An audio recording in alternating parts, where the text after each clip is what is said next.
இன்றே டவுன்லோட் செய்து உங்கள் ஃபேவரட் ஷோக்களை என்ஜாய் பண்ணுங்க. உன் ஹஸ்பண்ட் எப்படி எங்க வீட்ல இருப்பாரு? முதல்ல நீ யாருமா? இது யாரோட வீடுன்னு உனக்கு தெரியுமா? தெரியும். இது Devi group of companies. Surya sir வீடு தானே?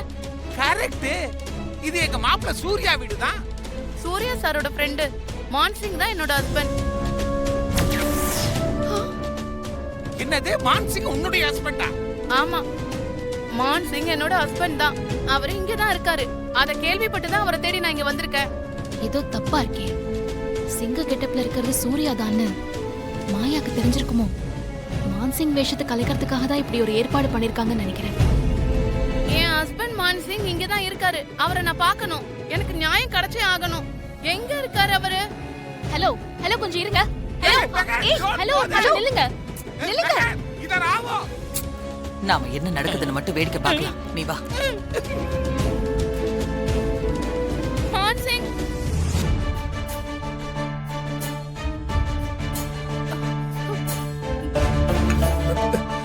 மான்சிங், ஐயோ உங்களுக்கு என்னாச்சு? ஏன் இப்படி இருக்கீங்க?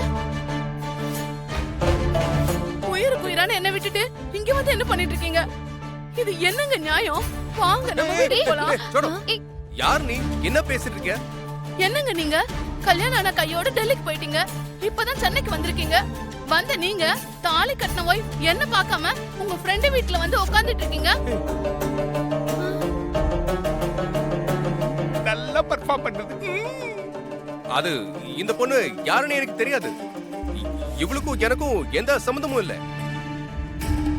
நல்ல மாப்பிள்ள மாட்டிக்கிட்டான். இத பாருமா, நீ மான்சிங் தான் உன்னோட புருஷன்னு சொல்ற. ஆனா மான்சிங் நீ யாருன்னே தெரியாதுன்னு சொல்றாரே. தயவு செஞ்சு நீ வெளியில போ. இல்லங்க, நான் சொல்றத நம்புங்க. இவர் தான் என்னோட ஹஸ்பண்ட். எதுக்காக இவர் இப்படி சொல்றாருன்னு எனக்கு சத்தியமா புரியல.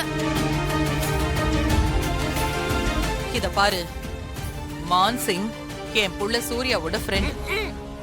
என் புள்ளையோட ஃப்ரெண்ட்ஸ் எல்லாருமே அவன மாதிரியே ஜென்டில்மேனா இருப்பாங்க. தப்பான ஆளுங்களோட என் புள்ள சூர்யா ஃப்ரெண்ட்ஷிப் வச்சுக்கவே மாட்டான். கரெக்ட் மாதாஜி. என் மாப்பிள்ளையோட ஃப்ரெண்ட்ஸ்ங்க எல்லாருமே ஜென்டில்மேன்கள் தான். எல்லாரும் என்ன மாதிரியே ஜெம்ஸ் தான். ஐயோ, நான் சொல்றது சத்தியமா உண்மை. இவர் தான் என்னோட ஹஸ்பண்ட். தயவு செஞ்சு எங்க ரெண்டு பேரையும் ஒண்ணு சேர்த்து வச்சிருங்க. ஏய், எனக்கு இப்ப எல்லாம் புரிஞ்சு போச்சு. மான்சிங் உன்னை யாருன்னே தெரியாதுன்னு சொல்றாரு. ஆனா நீ என்னடானா அவர்தான் என் ஹஸ்பண்ட் அப்படின்னு சொல்லி மிரட்டி பணம் பறிக்க பாக்கலான்னு நினைக்கிறியா?